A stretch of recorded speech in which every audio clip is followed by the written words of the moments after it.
Mau pulang lewat Pelabuhan Johor Bahru menuju Batam Center di akhir tahun 2021, apa saja sih yang perlu kita persiapkan?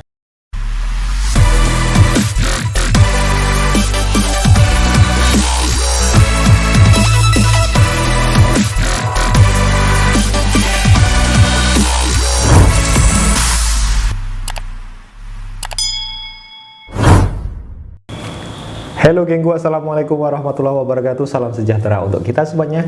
Salam sehat. Jumpa kembali bersama channel Faru PMI, channel informasi TKI Buruh Migran Indonesia. Oke geng, seperti prediksi saya di video-video saya sebelumnya, di video bulan 9, bulan 10, bahwa akan ada peningkatan tajam di arus kepulangan melalui Pelabuhan Johor Bahru menuju Batam Center.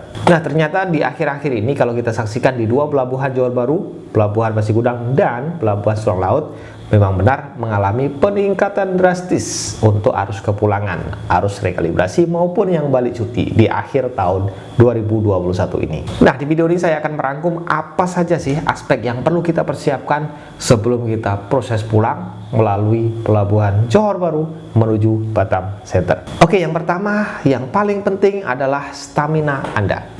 Tentu saja teman-teman harus persiapkan stamina lebih untuk proses pulang di akhir tahun ini. Sebab kenapa? Karena antrian akan panjang sekali, proses sampai teman-teman sampai di karantina Tanjung Uncang Batam ini memakan waktu sangat panjang, dan disitu menguras tenaga Anda, menguras stamina Anda di dalam waktu satu hari itu. Terutama untuk teman-teman yang berada dari luar kawasan Johor Bahru yang akan proses rekalibrasi di Pelabuhan Johor Bahru. Tentu saja antrian untuk rekalibrasi, belum kita antrian untuk buat PCR test, kemudian antrian rekalibrasi, kemudian ditambah lagi antrian untuk boarding pass sebelum kita berlayar menuju Batam. Setelah itu dilanjutkan lagi antrian di proses Batam Center. Di situ ada IMEI, kemudian ada lagi PCR test, kemudian proses check-in di karantina. Kemudian khusus untuk teman-teman yang berada di luar kawasan Johor Bahru yang berniat pulang lewat Pelabuhan Johor menuju Batam, aspek yang harus persiapkan yang kedua adalah tentu saja persiapkan uang saku lebih. Kenapa saya sarankan demikian geng? Jangan kita menyimpan cukup-cukup uang saja untuk proses pulang di akhir tahun ini. Kenapa? Karena seperti teman-teman ketahui, kalau teman-teman mengikuti sosial media grup Facebook TKI di semenanjung Malaysia ini, antrian cukup panjang. Dan di situ, seperti saya ambil contoh di Pelabuhan Feri Terminal Pasir Gudang, sedikit ada potensi untuk menunda keberangkatan. Sedangkan kota keberangkatan feri fix, tidak bisa dirubah lagi. Dan arus input yang masuk di pelabuhan cukup banyak. Kemudian output yang berlepas ke Batam Center terhad atau memang tidak bisa diubah lagi, kecuali kalau ada trip tambahan feri. Ada sedikit potensi untuk penundaan keberangkatan. Contohnya kalau teman-teman membooking hotel yang dari kawasan luar Johor Bahru, otomatis memang di planning untuk 3 hari. Nah, kalau ada penundaan keberangkatan, meskipun tiket dan PCR tidak hangus, tetapi kita harus mengeluarkan lagi biaya untuk menginap 1-2 malam lagi di Hotel Pasir Gudang.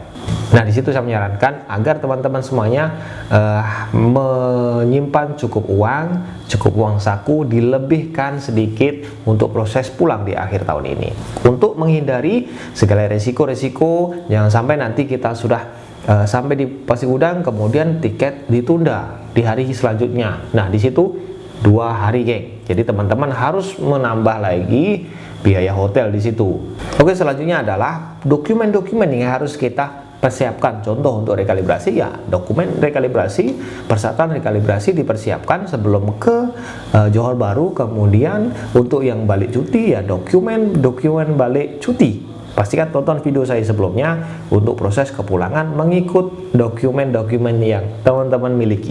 Oke, setelah itu yang perlu teman-teman persiapkan kembali adalah perlengkapan pribadi. Perlengkapan pribadi ini untuk kita pergunakan nanti di waktu karantina. Perlengkapan pribadinya seperti apa? Contohnya kalau kita tinggal perlengkapan seharian, ya seperti perlengkapan mandi, sabun dan sebagainya. Kemudian sandal jepit seperti itu. Jadi lebih baik kita mempersiapkan dari Malaysia masuk ke Batam dengan kapasitas jangan terlalu banyak. Untuk perlengkapan kita waktu di karantina boleh tidak jadi masalah. Perlengkapan basic pribadi kita di karantina sangat mahal sekali harganya.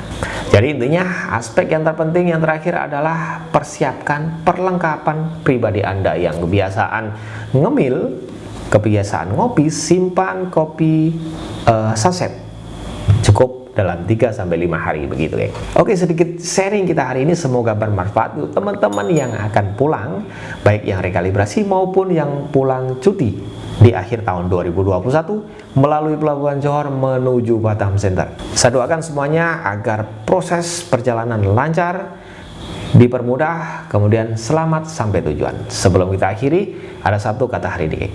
Di satu sisi ada musibah, di sisi lain ada anugerah. Inilah yang namanya proses kehidupan. Jangan lupa bersyukur, karena bersyukur membuat kita lupa yang namanya mengeluh. Saya Farouk BMI, mohon maaf kalau ada kekurangan. Sampai jumpa di info selanjutnya. Assalamualaikum, salam pejuang devisa.